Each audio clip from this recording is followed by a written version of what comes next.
Hello everyone, my name is Juan Rosales. I'm at Joliet Central High School. This is my second year taking Engineering and Architecture 3. This is my project summary. Today's date is October 3rd, 2025. Let's begin. My first project is a phone stand. The problem and solution. My problem for this was that I needed a new phone stand because my old one had broke and I didn't have time to go buy one. This also is because there's a lot of different variety of products out there, but they're generally super big and I didn't want that. I want something that was easy, small, and transportable. So my solution was to create one to save money and customize it to my liking.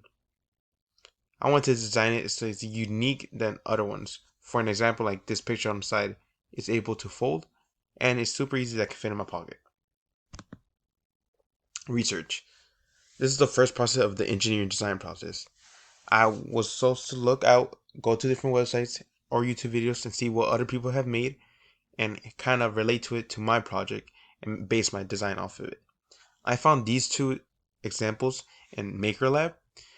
I really like the design on the bottom one, but I also like the uniqueness of the top one. This top one is also more transportable as it's really small and can fit in a pocket, while this other one is generally more bigger, but it's still small.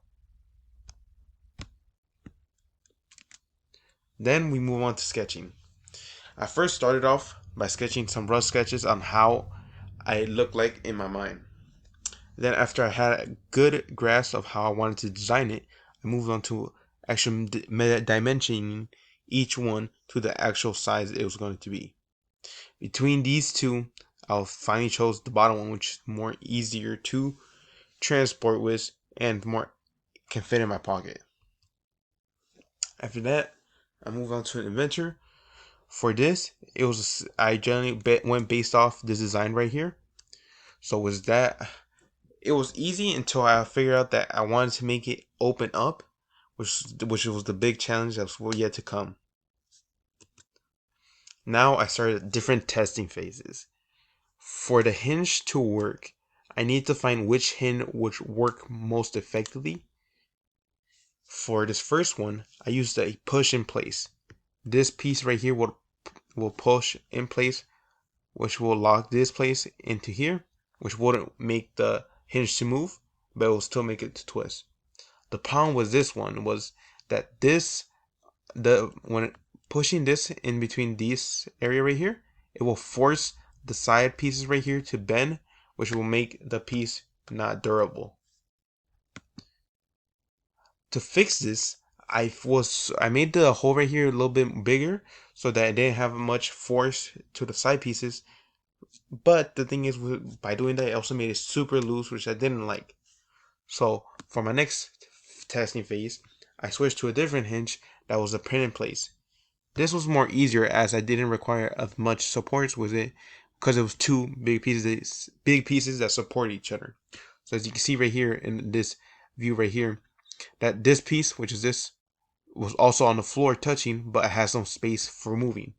So that was really good, but the first test was successful, but it was too loose, and I need to make it smaller. But when I made it smaller and actually tried it on the actual base of the phone stand, it snapped.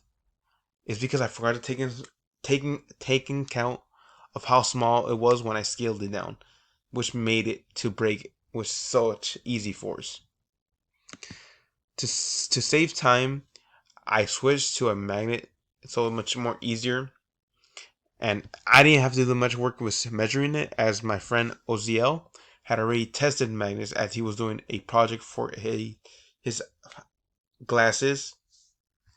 So this was really simple and fast to make. It only took like 5 minutes. Now I was done, but I just had a gut feeling down that the measurements I took from my phone case was not right. So I went to 3D print it, and turns out I was right. It was too tight. It didn't even fit the actual phone case nor the phone. So to fix this, I made the depth right here to an increase of 0.45 inches, which it was originally at 0.25. Also made this more deeper so it had more support to the phone. Now I move on to drawings. For this, it was very simple because both parts are the same, but one has a hole on the other side and the other one has it on the other. These were easy dimensions, and I didn't have to do much with the assembly and explode assembly because there's only two parts. Now I was on to 3D printing. This was pretty easy. It only took like 30 minutes to actually print the base, and the fit magnets was pretty much easier also. It just struggled a little bit because of how snug it was. And this is how it turned out. This is a to be continued project. I have only started the research part of it, but I should be able to start the drawings and everything else next week. And that's it. Thank you everyone who helped me, my teachers, my students, and other people who also helped me, encourage me throughout this. And thanks for watching.